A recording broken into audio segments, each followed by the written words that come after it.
बीड लोकसभा महायुतीच्या उमेदवार पंकजा मुंडे या माजलगाव दौऱ्यावर आहेत। दरम्यान त्यांना लंबूळ येथे मराठा आरक्षणावर घोषणाबाजीला सामोरं जावं लागलंय। यावेळी पंकजा मुंडे यांनी थेट गाडी खाली उतरून या आंदोलकांशी संवाद साधला।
कोणी या ठिकाणी गोंधळ घालू नका।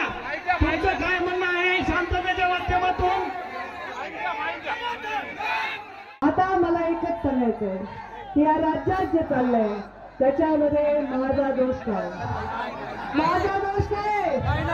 मी यामध्ये काय केलं का? मी कोणत्या मराठा आरक्षणाला विरोध केलाय का?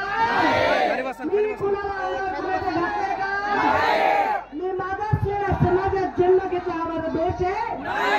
काही माझी शक्ती आहे, ही माझी शक्ती आहे।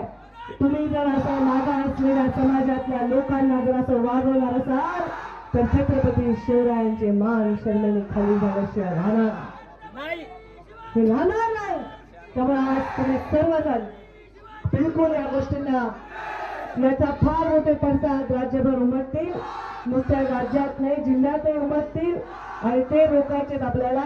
आपल्याला संविधानाने काम करायचं आहे, जे आपल्याला महामानव बाबासाहेब आंबेडकरांनी दिलेलं आहे त्या संविधानाने काम करायचंय। छत्रपती शिवाजी महाराजांनी महिलांचा आदर करायचा आपल्याला शिकवलं। ते कोणत्या विचारांनी चालतात मला माहित नाही, कोण त्यांना संस्कार घडवतं। आपण सर्वजण एकच करा, आपण सर्वजण एकच जण करा। छत्रपती शिवाजी महाराज की